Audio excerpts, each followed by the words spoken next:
ellos me están escuchando, que asuman la responsabilidad de sumarse a nuestra sociedad.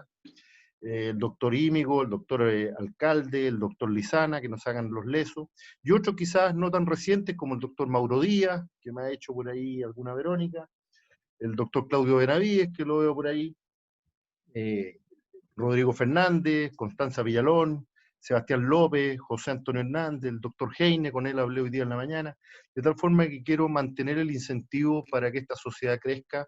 Ya sabemos los beneficios que tiene pertenecer a una sociedad, y si cada vez es más grande, ideal, porque toda sociedad se sustenta en sus socios, de tal forma que mientras más tengamos, más fuerte se hace nuestro grupo. Existe un curso online promocionado por la Sociedad de Cirujanos de Chile, cuyo tema es técnica de hemicolectomía derecha, donde hemos participado varios de nosotros como coloproctólogos, y que está a disposición para que cualquiera que tenga inquietudes desde el punto de vista técnico se pueda inscribir, y así minimizar un poco, ya que esa inscripción tiene un valor, las faltas de ingresos que hemos tenido este año por nuestro curso, por los aportes de la industria, en fin. Así como también quiero invitarlos a mantener al día sus cuotas societarias. Es un tema complejo, sobre todo en esta situación actual, pero de todas maneras me parecía razonable contarlo. Y por último, le hago un llamado a todos a cuidarse. La verdad es que es responsabilidad de cada uno de nosotros el estar cuidando de nuestras familias. Para los que están trabajando, protección total, y para los que no lo están haciendo, quedarse en casa. Me parece un mensaje que no está de más hacerlo. Quiero darle la palabra al doctor Alejandro Barrera, quien es el moderador de este tema del día de hoy, que es linfadenectomía pélvica lateral post-neoadyuvancia. ¿Cuáles serían sus indicaciones y la técnica quirúrgica? Alejandro, por favor. Hola, muy buenas tardes. Gracias, Gonzalo, por esta oportunidad. Los amigos son para que a los amigos les pidan temas difíciles, por eso yo considero que Gonzalo es mi amigo. Nos ha pedido que hablemos de un tema que la verdad es que yo, de todos los que veo en pantalla, probablemente Guillermo es el único que tiene experiencia. Así que después yo creo que, Guillermo, te vamos a sacar el jugo en esta discusión. En primer lugar, el doctor Nelson Muñoz, nuestro fellow de cirugía colorectal, va a hacer una presentación acerca de cuál es la evidencia actual que tenemos en linfadenectomía pélvica lateral después de neoadyuvancia, y después vamos a tener una discusión en la que tenemos algunos invitados, a Guillermo, mi profesor, el doctor Guillermo Banura, Leonardo Espíndola, pero espero que todos podamos participar. Nelson. Voy a compartir la pantalla.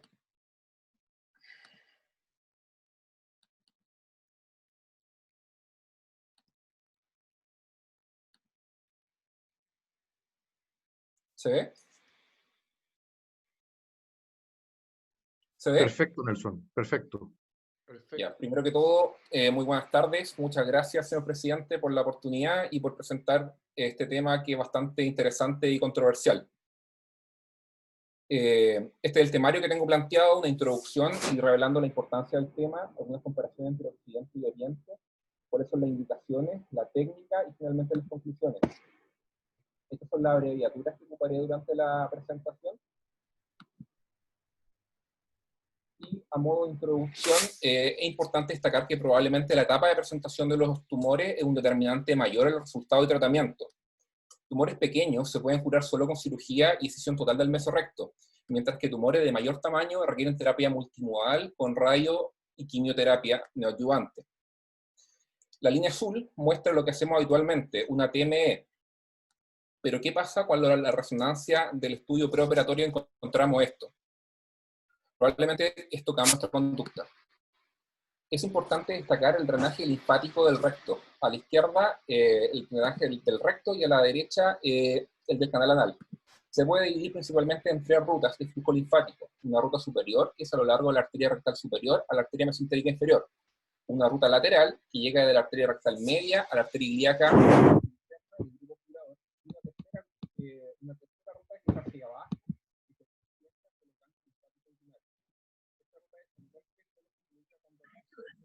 ¿No se te escucha bien, Nelson?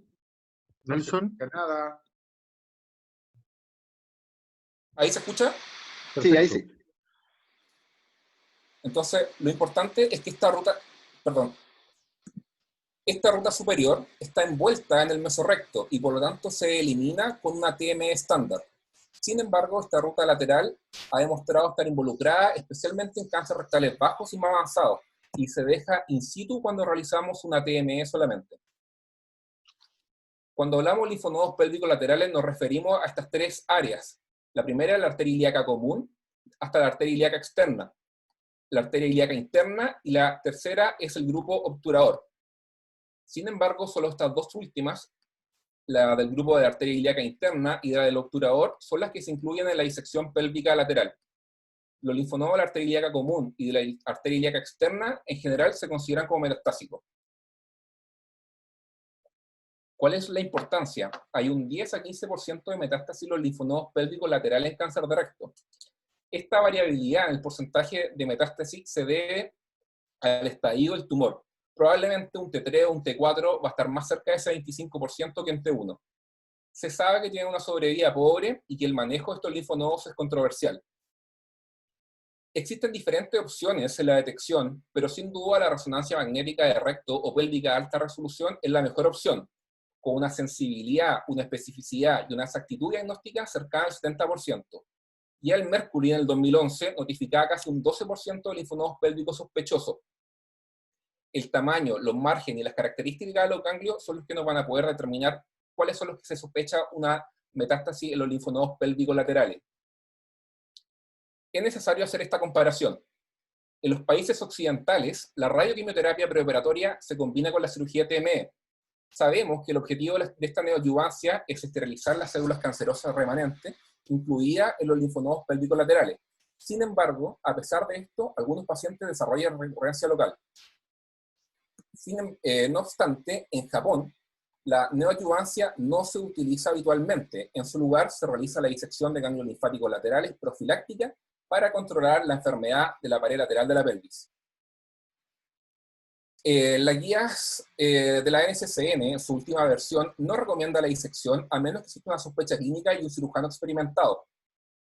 Mientras que las guías ESMO indican que rara vez se realiza y solo ante la sospecha clínica en imágenes preoperatorias con linfonodo agrandado. Obviamente existen excepciones como el grupo de Malacon, el grupo del MD Anderson y Miranda Custers en los Países Bajos. ¿Qué pasa en Japón?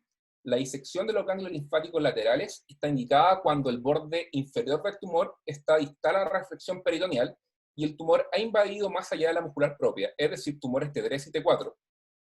Sin embargo, no se han establecido los criterios diagnósticos para la metástasis de los ganglios linfáticos laterales, y se recomienda la disección lateral de los ganglios linfáticos, incluso si la metástasis a estos ganglios no se detecta mediante un diagnóstico preoperatorio o intraoperatorio. ¿Cuándo omitir? Esta guía del 2019 no es clara.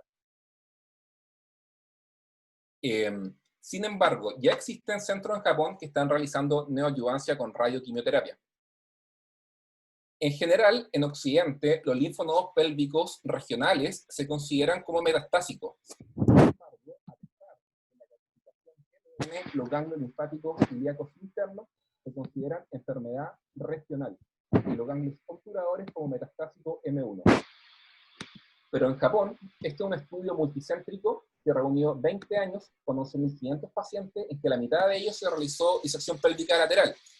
¿Qué encontraron? Que los pacientes con metástasis al grupo de los ilíacos internos es mejor que los ilíacos externos, y los ilíacos internos son casi comparables con un N2A, mientras que los ilíacos externos son peores que los ilíacos internos, pero son comparables con un N2B y son mejor que un estadio 4. Es difícil poder comparar entre Occidente y Oriente. Además de la diferencia que nombraba anteriormente, tengo que nombrar esta otra. La definición de recto es diferente. En Occidente es por un rectoscopio rígido y se considera hasta los 15 centímetros el margen anal, mientras que en Oriente la definición es más bien anatómica y se considera recto bajo la segunda vértebra sacra. En la definición de recto sacro, se considera recto bajo en Occidente aquel que está hasta 5 centímetros del margen anal o hasta 7 centímetros, dependiendo de la escuela. También se pueden considerar los criterios de Loret como aquellos tumores que estén bajo los elevadores, mientras que en Oriente se considera como recto bajo, bajo la reflexión peritoneal, que esto corresponde a la segunda válvula de Houston, y esto está más o menos a los 6-9 centímetros del margen anal, dependiendo de la diferencia anatómica y del sexo del paciente. La patología también es diferente. En Occidente se fija primero la pieza, y en Oriente la cosecha de los linfonodos se realiza en fresco por el cirujano. Y finalmente, y no menos importante de considerar, la contextura de los pacientes. Son obesos principalmente en Occidente y delgados en Oriente. Entonces uno se pregunta, ¿por qué las guías de la NCCN y la ESMO no consideran la disección pélvica lateral? Porque principalmente es difícil, son paquetes neurovasculares estrechos y una pared lateral de la pelvis que es profunda. La disección pélvica requiere más tiempo quirúrgico. No está exenta de complicaciones que producen morbilidad, como mayor sangrado intraoperatorio y disfunción urinaria y sexual. Y muchos consideran estos linfonodos como enfermedad sistémica y que no consideran que sean su trabajo. En algunas escuelas nunca se ha visto y tampoco se ha enseñado. Además de que no sabemos si la neoadyuvancia es suficiente y si es que esta podría reemplazar la disección pélvica lateral. Las indicaciones se dividen básicamente en dos, en profiláctica o terapéutica indicada o selectiva, como aparece en las literaturas. Ambas van asociadas a TME, pero esta última, la indicada o selectiva, solo se realiza en caso de linfonodos pélvicos agrandados en la resonancia preoperatoria. Si bien es cierto, el tema era solamente neoadyuvancia, quise hacer un pequeño acápite sobre la disección pélvica profiláctica, que fue como empezó esto. ¿Qué pasa cuando comparamos la radioterapia neoadyuvante más TME versus TME sola y disección pélvica de los linfonodos pélvicos? Se ve que en la rama en que se realizó la TME solamente, la recurrencia local es muy alta, de un 12%, casi el doble de las otras dos ramas. Con esto podemos concluir que la neoadyuvancia más TME y la TME más disección pélvica profiláctica logran un buen control versus las TME sola.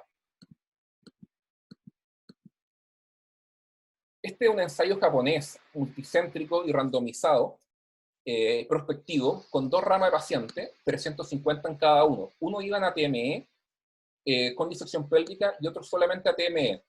Esto es, recalco que sin neoadyuvancia y que incluían estadios 2 y 3 con linfonodos negativos, consideraban negativos como menos de 10 milímetros. El endpoint primario era la sobrevida libre de recurrencia. La tasa de recurrencias locales en el grupo en que no se hizo la disección fue casi el doble del grupo en el que se hizo la disección, un 13%. Y nuevamente, la mayor cantidad de estas recurrencias se encontraban en la pelvis lateral. Sin embargo, en este trabajo se muestra que la recurrencia libre de enfermedad a 5 años es similar. De este mismo estudio salieron este año, 2020, los resultados de experimento de 7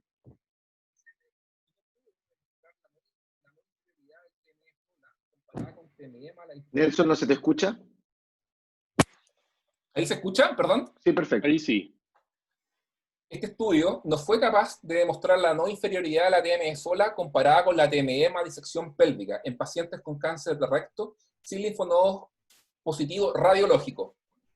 Por lo tanto, ¿qué podemos concluir? Que se recomienda la TME más la disección, especialmente en pacientes en etapa 3, en que la radioquimioterapia neoadyuvante no se realiza de rutina.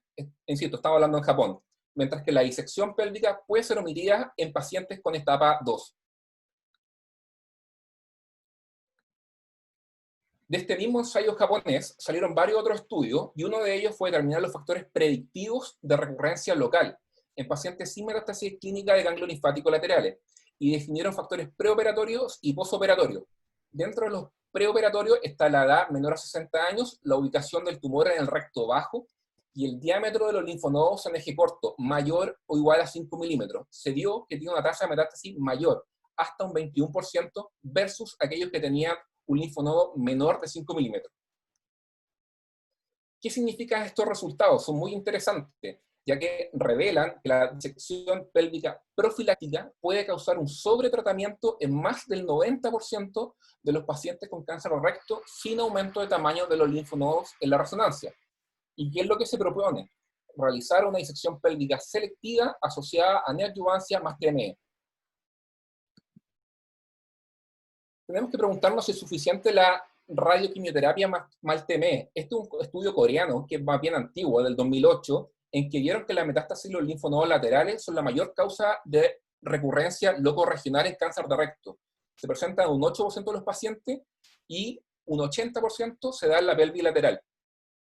Ellos se dieron cuenta que cuando el linfonodo era de 5 milímetros, la probabilidad de recurrencia de la pelvis lateral es de un 10%. Cuando el linfonodo era de 10 milímetros, llegaba hasta el 45%. Y cuando era de 15 milímetros, llegaba hasta el 80%. Otro hallazgo que es importante, que se puede sacar como conclusión, es que la radioquimioterapia no elimina el riesgo de ocurrencia de linfonodos patológicos y que un 40% de estos pacientes no tuvieron enfermedad a distancia. Este es un estudio más reciente de los Países Bajos, que demostró recurrencia local en el 11%, de los cuales un 80% era recurrencia local lateral. Y muestra tasas similares, cercanas al 30-40% en nodos positivos con más de 10 milímetros en el eje. ¿Ya? Este es un estudio coreano más reciente con 900 pacientes, radioquimioterapia más TME, 7% recurrencia local y un 65% de ese 7% era recurrencia local lateral. Y nuevamente, casi la mitad sin metástasis a distancia. De este mismo trabajo se ven estas curvas que están separadas por el tamaño del linfonodo, de menos de 5 milímetros, entre 5 y 10 milímetros y más de 10 milímetros. Y se puede ver que el riesgo de falla aumenta dramáticamente cuando el linfonodo mide más de 10 milímetros. Entonces, muestro trabajos de diferentes épocas, de diferentes lugares, Japón, Corea, Países Bajos, y que los resultados son similares. Pero, ¿qué pasa cuando agregamos la disección pélvica lateral a la neoadyuvancia y el TME? Este es un estudio coreano del 2014 publicado en el Annals of Surgical Oncology, en que ellos realizan disección pélvica selectiva de linfonodos mayores a 5 milímetros en la resonancia post-neoadyuvancia. Y encontraron que los que tenían linfonodos de más de 5 milímetros, el 61%, tenía linfonodo metastásico, a diferencia de aquellos en que los linfonodos pélvicos eran menores a 5 milímetros, en que un 0% tenía linfonodo metastásico. Y curiosamente, y de forma muy interesante, vieron que la sobrevida libre de enfermedad también fue diferente, un 40% para los que tenían metástasis versus un 77% para los que no tenían metástasis. Y la conclusión que pueden extraer es que el cáncer rectal con linfonodos pélvicos positivos en la resonancia preoperatoria, la decisión de realizar la linfaectomía se debe tomar en base a la respuesta de los linfonodos. Este es un estudio japonés del año pasado con neoadyuvancia, en que realizaban la disección pélvica con linfonodos de más de 7 milímetros. Y vieron que la tasa de supervivencia libre de recurrencia a 5 años fue significativamente mayor en quienes tenían un linfonodo pélvico menor a 7 milímetros, versus los que tenían más de 7 milímetros. Conclusión, ellos consideran el valor de 7 milímetros como el valor de corte en la radioterapia pre-neoadyuvancia, para predecir metástasis y pronóstico. Todos los estudios que he mencionado son estudios de un centro.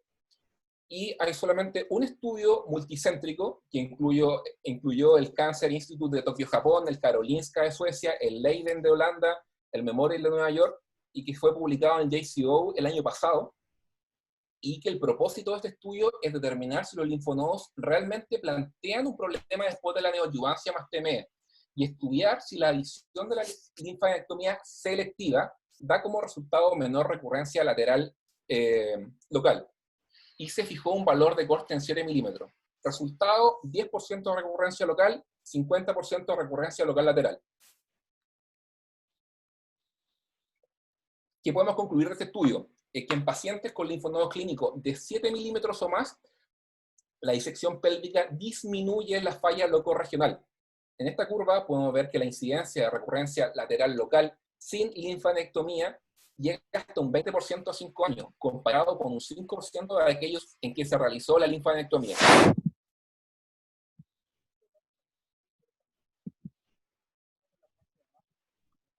¿Nos escucha? Nelson, se te fue el audio de nuevo. ¿Ahí se escucha? Ahí sí. Estos datos son muy interesantes. Fijémonos en la parte baja de la tabla, vemos que la tasa de recurrencia local, la recurrencia local lateral, la recurrencia a distancia y la sobrevida específica por cáncer en pacientes con linfonodo mayor o igual a 7 milímetros, en que se realizó la linfadenectomía, es significativamente menor a aquellos pacientes en que no se realizó la linfadenectomía. Un dato muy interesante y que en este trabajo es con neoadyuvancia. De este mismo estudio salió el año pasado en el JAMA un trabajo paralelo en que valoran el rol de la resonancia de etapificación y establecieron que aquellos pacientes con resonancia, con linfonodo en la resonancia mayor a 7 milímetros, que la resonancia de etapificación disminuye a menos de 4 milímetros, se puede omitir la linfadenectomía. Y también se demostraron que el tamaño y la ubicación del linfonodo en la resonancia importan. Cuando son persistentemente grandes, el riesgo de recurrencia local lateral es muy alto y estos pacientes deben ir a disección pélvica lateral. También demostraron que los linfonodos ilíacos internos tienen peores resultados que los obturadores.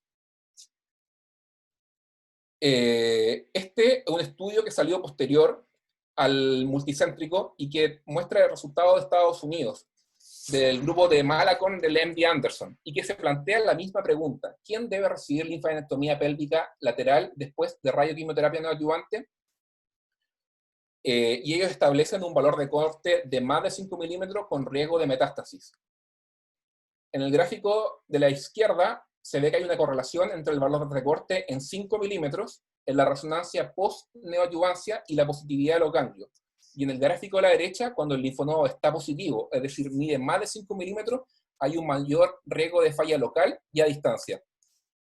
También vieron que la supervivencia global y la específica de la enfermedad fueron mayores en el grupo histológico, en que el ganglio pélvico lateral fue negativo. Este es un enfrentamiento de Corea, del grupo de Choi, publicado en el SAGES el año pasado, en un grupo con mucha experiencia, en que los pacientes con sospecha de linfonodo pélvico lateral van a neoadyuvancia. Y los que responden bien, y ellos consideran como respuesta positiva a la neoadyuvancia, un tamaño del linfonodo en el eje corto menor a 5 milímetros, sin señal de intensidad mixta y sin bordes irregulares. Lo divide en dos grupos. Los buenos respondedores, hay un grupo A que va solamente a TME. Hay un grupo que, independiente de la buena respuesta, igual va a la disección, que eso es el grupo B. Y los malos respondedores van a TME y disección pélvica lateral.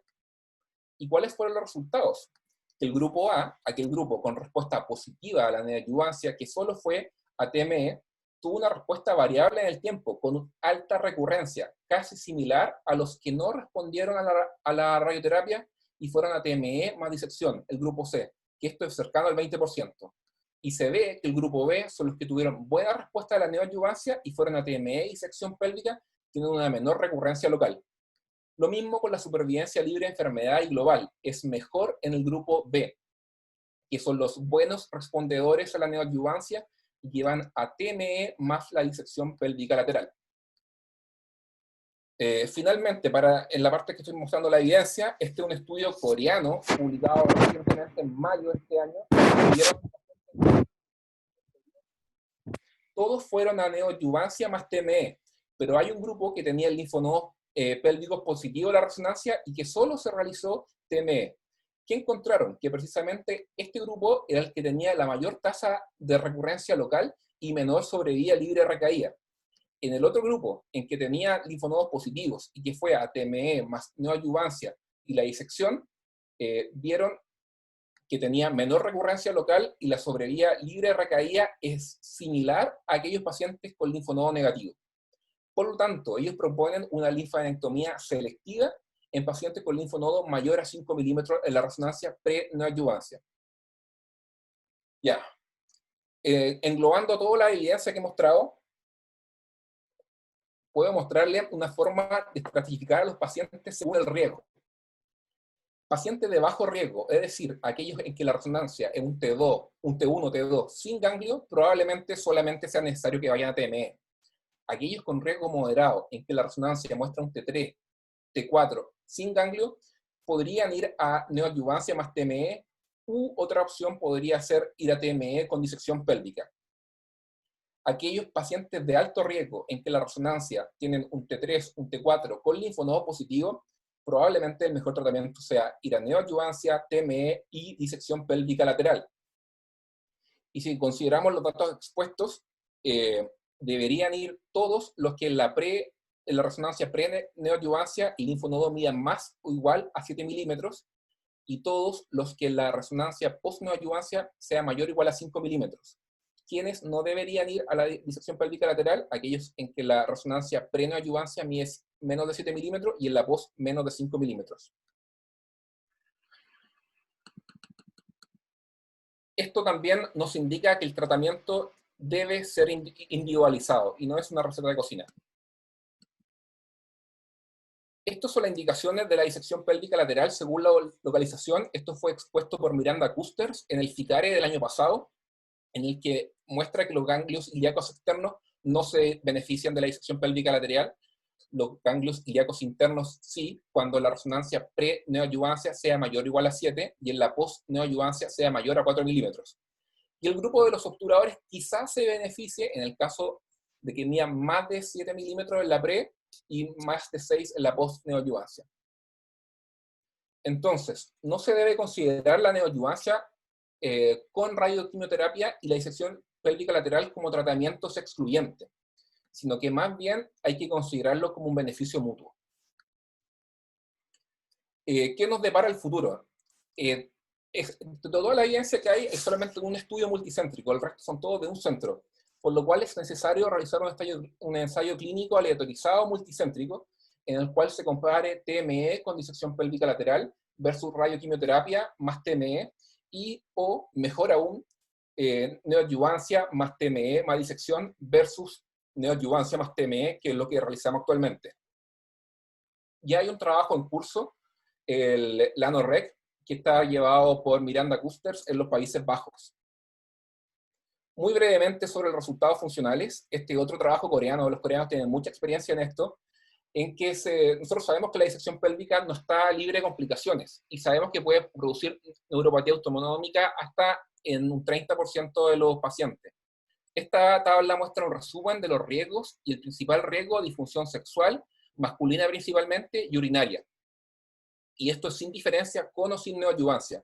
Y en algunas series este riesgo llega hasta un 50, un 70%. Por lo tanto, es importante optimizar el riesgo-beneficio de estos pacientes. Estos son los datos de Japón, del estudio que les mencioné inicialmente, y se ve que la disección pélvica aumenta el tiempo quirúrgico de forma considerable, casi 2 horas más que la TME estándar.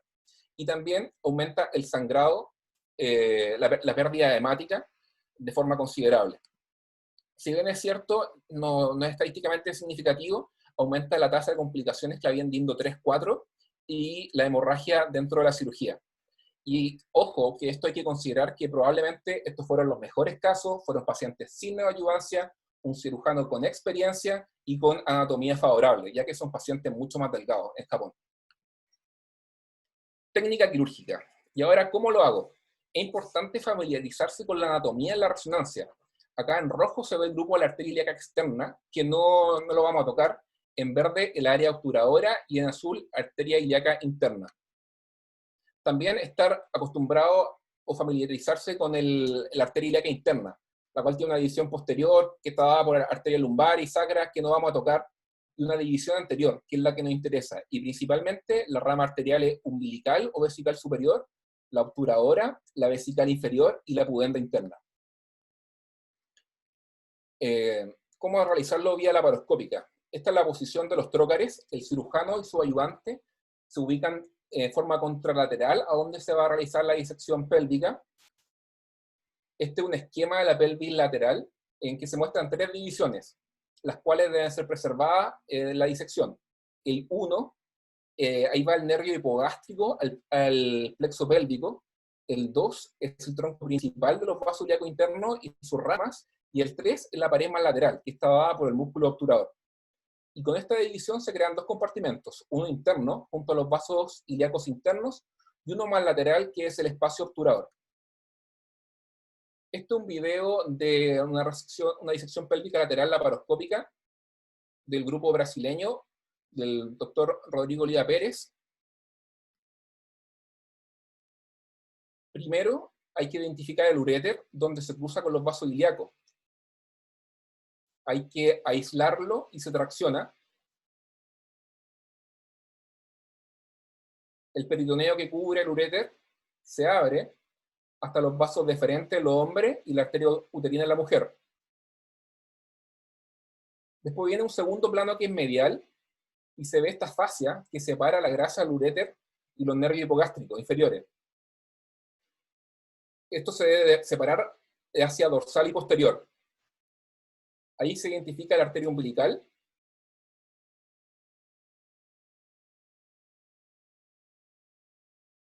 Y en profundidad vamos a encontrar la arteria vesical inferior. Se ve cómo van quedando separados los linfonodos, que se ven acá.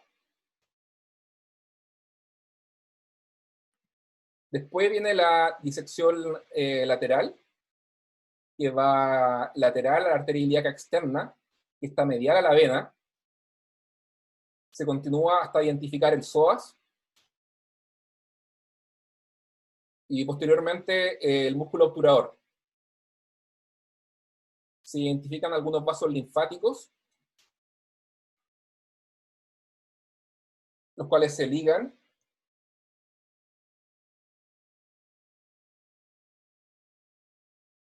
Y finalmente se ve el nervio obturador, el músculo obturador, que quedan completamente libres.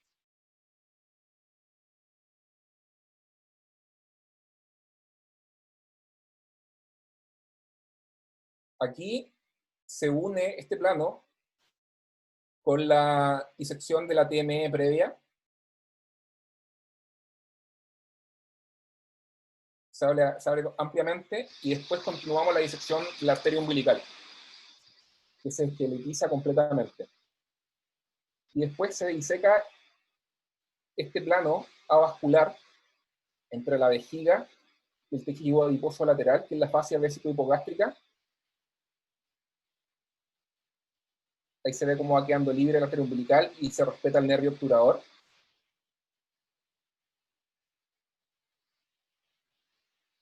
Se ligan algunos vasos linfáticos. En este caso se liga la vena obturadora y se vuelve al plano medial.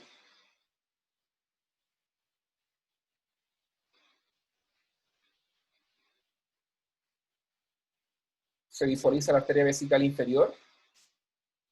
Y en este caso, por estar comprometida, se liga a proximal y a distal.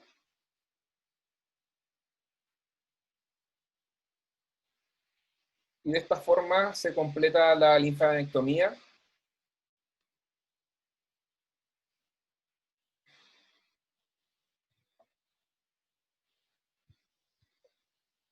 Y se extrae la pieza en bloque en una bolsa.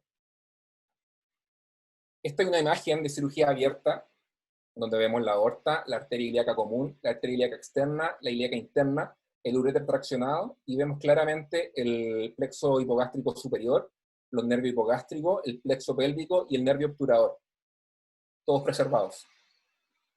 Abierto laparoscópico. Esta pregunta ya se la hicieron los japoneses y vieron que hay resultados oncológicos similares, sin diferencia en supervivencia general ni en supervivencia libre de reconocimiento local.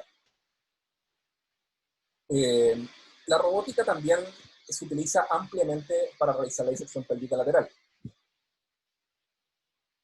El grupo de Chori, los coreanos, proponen sistematizar la cirugía, definiendo la pared lateral por 3 planos anatómicos. El A es un plano medial, después el plano B es un plano lateral, y hay un plano central que es el plano C. inicia la disección con el plano A, que es la capa más interna, que contiene el uréter, el nervio hipogástrico, el plexo pélvico, y están cubiertos por esta fascia, que es lo mismo que veíamos en cirugía laparoscópica, que es una fascia que es avascular, y ahí se van separando los vasos ilíacos internos y el nervio hipogástrico.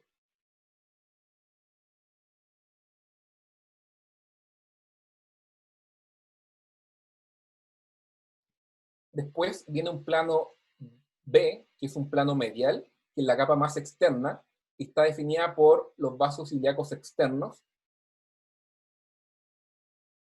El psoas, vamos a ver acá.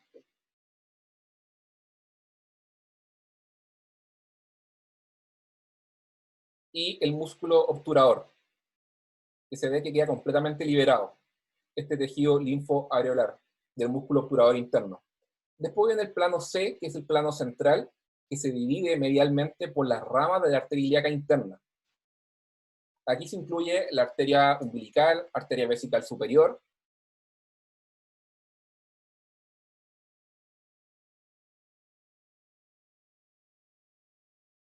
y después finalmente el área obturadora, que comienza en la bifurcación de los vasos ilíacos, se diseca este tejido y preservando el nervio obturador en todo momento.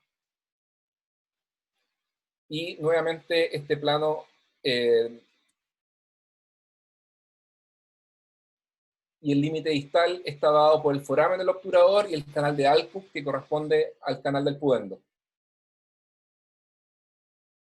Finalmente, el área de la arteria ilíaca interna, que se ubica entre el plano A y el plano C, vemos la arteria umbilical,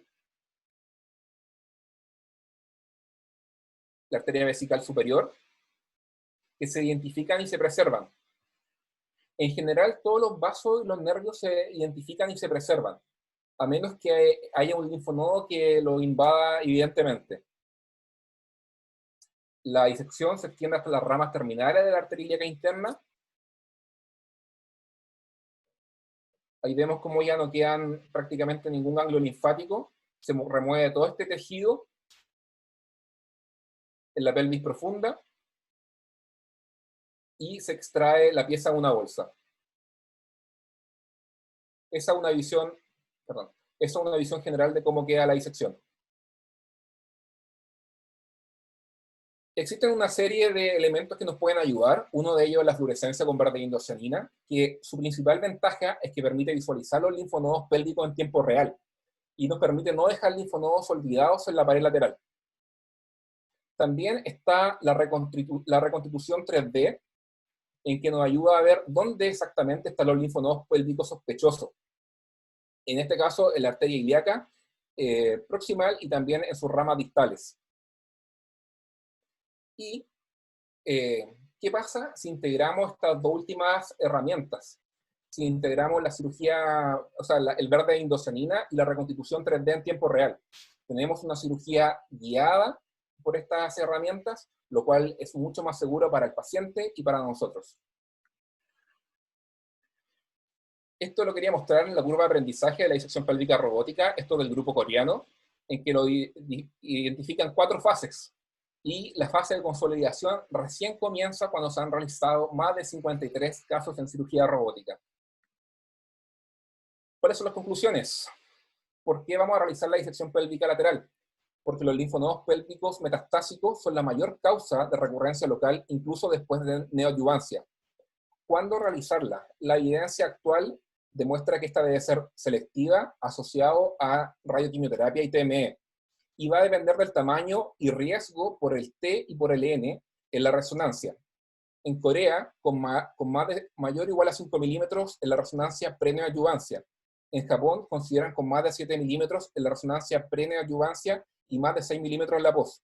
En el estudio multicéntrico que les mostré de Okura y Kusters, con mayor o igual a 7 milímetros. En Estados Unidos, el grupo de Malacor, de MD Anderson, con mayor o igual a 5 milímetros.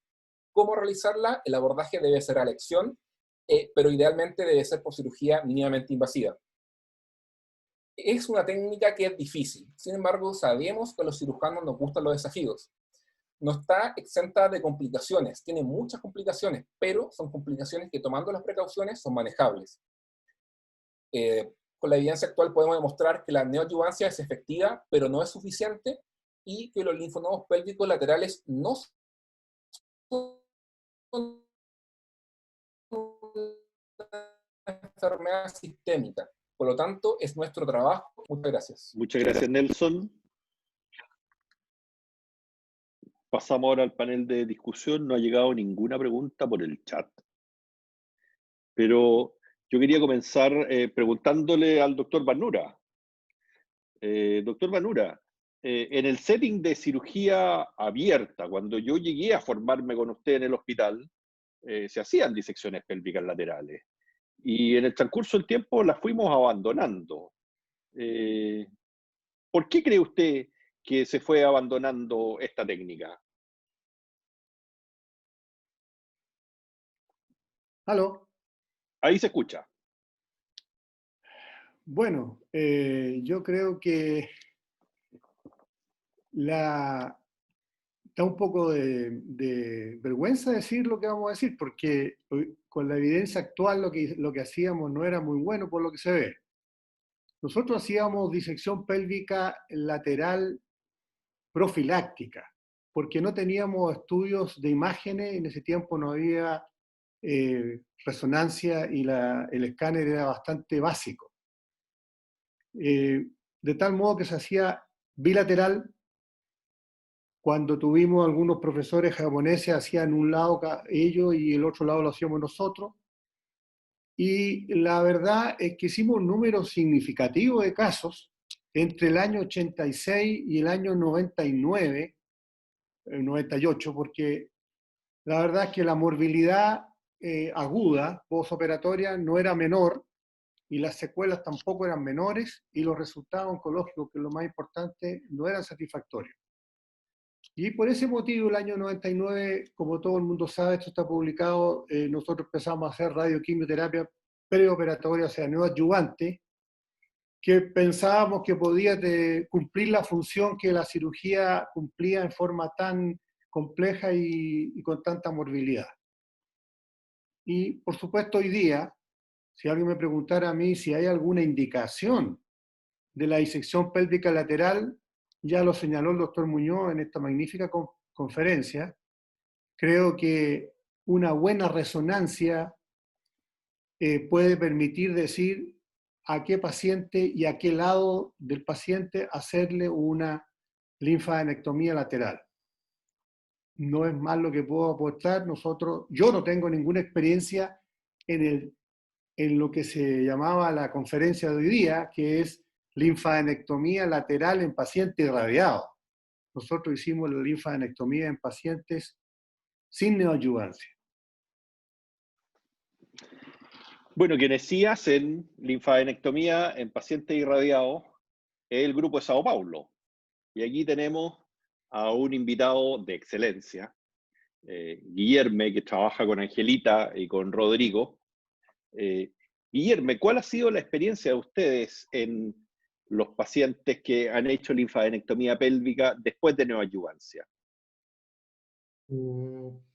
Buenas noches a todos. Gracias, Alejandro, por preguntar. Gracias a todos por invitarme, por estar acá. Desde que volvemos de Japón en 2017, empezamos a procurar los ganglios. Entonces, la primera mensaje que nosotros aportamos cuando volvemos de Japón es que hoy en día los radiólogos no están acostumbrados a mirar los ganglios laterales como deben mirarlo. Como muy bien Nelson dice, para los japoneses y coreanos y casi todo, lo que importa con los ganglios laterales es el tamaño. Y hoy los radiólogos están más preocupados es con las características morfológicas de los ganglios del mesorrecto y el sinal. Entonces, muy probablemente las dos cosas tienen que caminar juntos, pero tenemos que estar junto con los radiólogos y procurando los ganglios. Y cuando procuramos, encontramos muchos ganglios que tienen más de 5 o 7 milímetros en el menor eixo, y entonces hacemos la linfadenectomía. La nuestra experiencia desde que volvemos es que casi todos los enfermos fueron a radioterapia neoadyuvante y a nosotros, la interpretación que nosotros tuvimos es que si hay un ganglio pre-radioterapia que es sospechoso y vamos a operarlo enfermo después, lo operamos a aquel lado y no importa la respuesta. Y tuvimos algunos casos que fueron positivos, otros que fueron negativos, pero la experiencia que tivemos hasta hoy, y toco madera acá, fue que no hay tantas complicaciones así. Tivemos algunos casos que tuvieron un poco de retención urinaria, pero en todo se resolvió en menos de 30 días. No tuvimos ni un sangrado que no se puede controlar laparoscópico. Y ahí enfatizo que estamos haciendo todos los casos laparoscópicos y como vimos en Japón, los grupos que acompañamos en Japón lo hacen laparoscópico en todos. Y no solo apresentan, como Nelson mostró en el estudio que comparó cirugía abierta con laparoscópica, los mismos resultados de control local, pero hay mucho menos sangrado do que la cirugía abierta cuando la hacemos laparoscópica. Entonces, cuando hacemos laparoscópica, casi que resolvemos el problema del sangrado.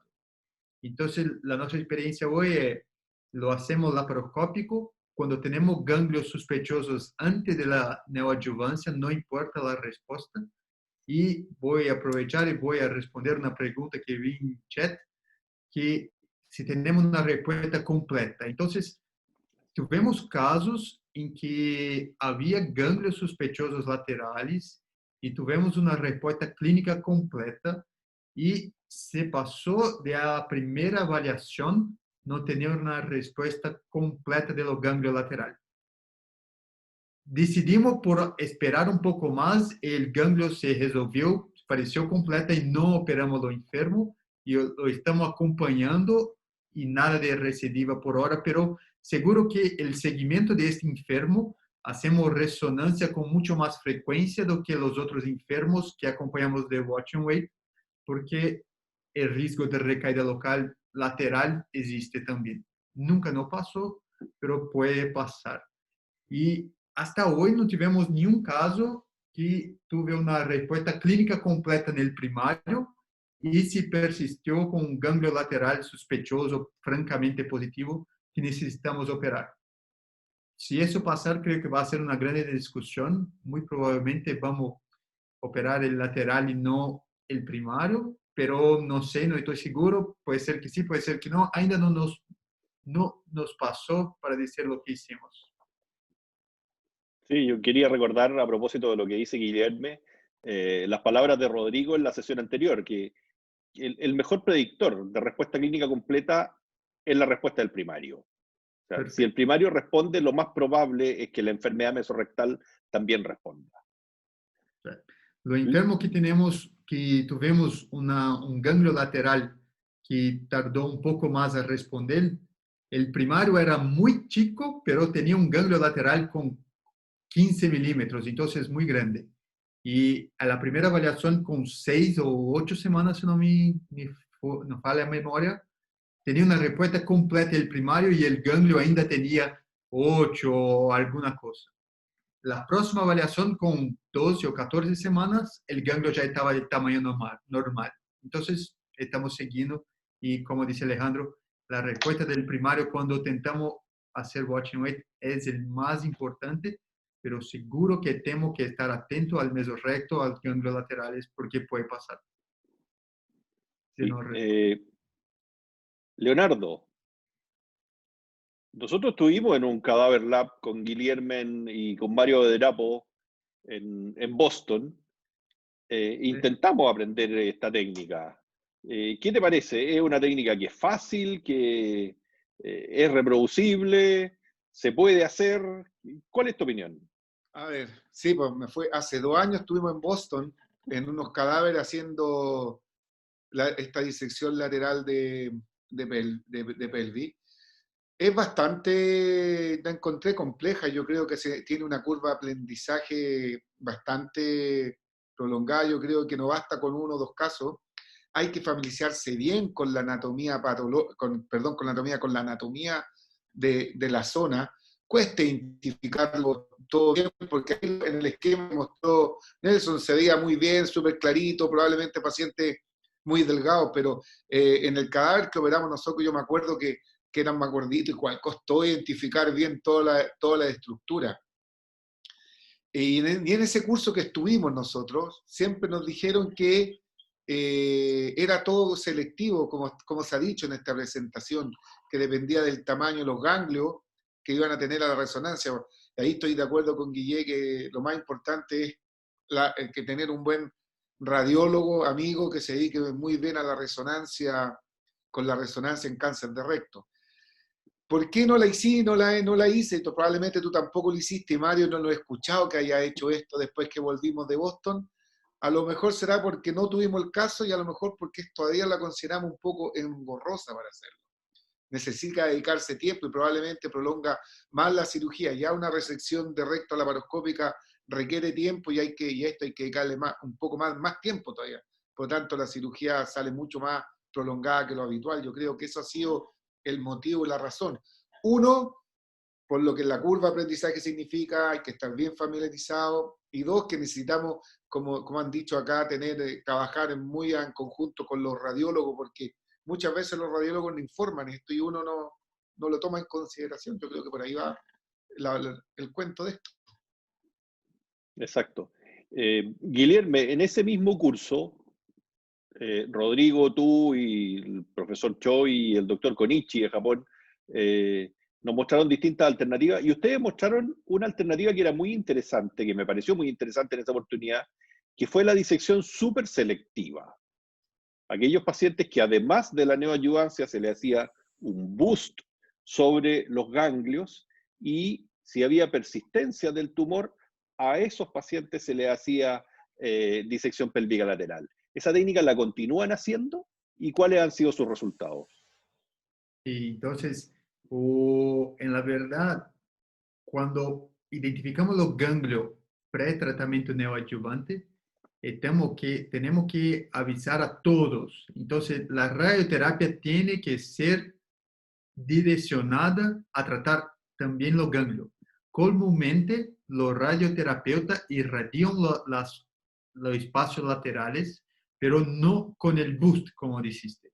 Así, solo el boost en mesorrecto y en el tumor primario. Pero si tenemos un ganglio lateral sospechoso, tenemos que, en un comité multidisciplinar, decir al radioterapeuta que necesitamos sí hacer un boost en los ganglios lateral también, para aumentar la chance de tener una respuesta completa.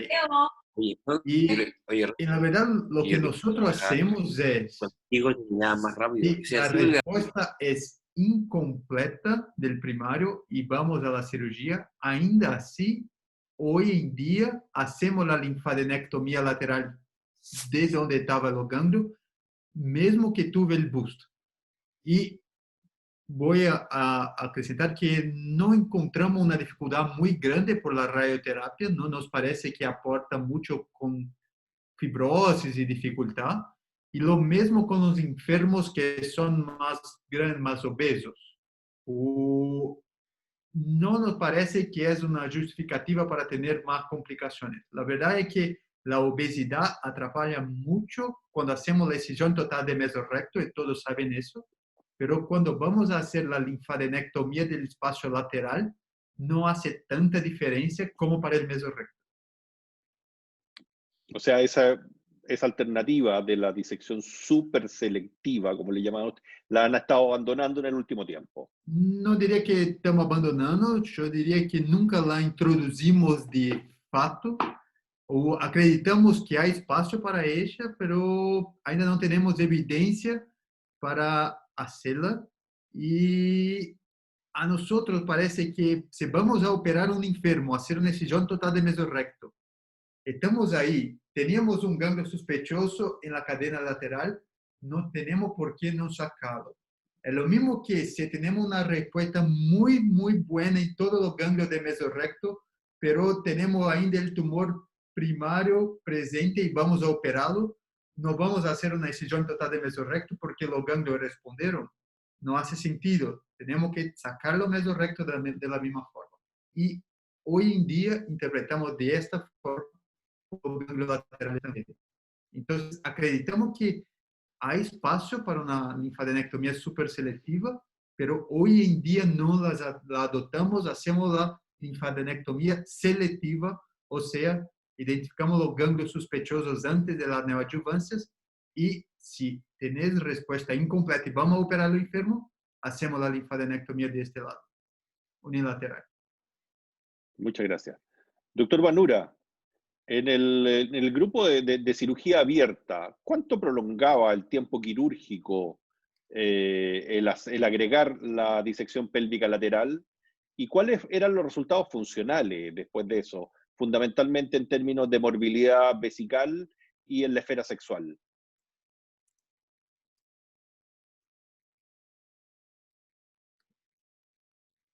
¿Aló? Ahí sí.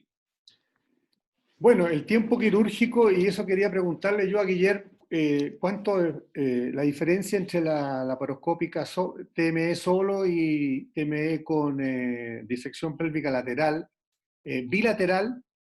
Nosotros como hacíamos profiláctica, la hacíamos bilateral siempre, y el tiempo quirúrgico se duplicaba. Vale decir, eran prácticamente 5 horas, lo más corto, alrededor de 5 horas, una cirugía abierta. La morbilidad, la secuela, más que morbilidad aguda, la morbilidad aguda no fue tan diferente a la cirugía abierta tradicional, pero la secuela sí. Muchos pacientes tuvieron problemas, nosotros lo publicamos esto, un porcentaje importante de enfermos tuvo una vejiga neurogénica, que los tuvimos que mandar a la casa con la sonda para autocuidado e incluso cambio de la sonda en forma domiciliaria. Y la parte sexual nunca la investigamos en forma intensa ni con un trabajo de búsqueda específico, pero la impresión que yo tengo es que tuvo alta tasa de disfunción sexual también. Guillermo, aprovecho de agregarte otra pregunta a la que te está haciendo el doctor Vanura. ¿Cuánto es el tiempo, se prolonga el tiempo quirúrgico al hacer la disección pélvica lateral? Y aquí hay una pregunta del doctor Suazo, que si la disección pélvica la haces antes o después del TME. Dale. Entonces el tiempo en promedio tardamos 1 hora y media por lado. Si vamos a hacer la unilateral, acrescentamos, aportamos 1 hora y media de cirugía. Y diferente de como Nelson mostró, nosotros siempre hacemos de la derecha de lo enfermo, por donde hacemos la excisión total de mesorrecto. De rutina hacemos primero la excisión total de mesorrecto y después, antes de hacer la anastomosis, hacemos la linfadenectomía lateral. El único casos en que no terminamos toda la excisión total de mesorrecto es cuando vamos para un Miles, y en esos casos hacemos en jackknife.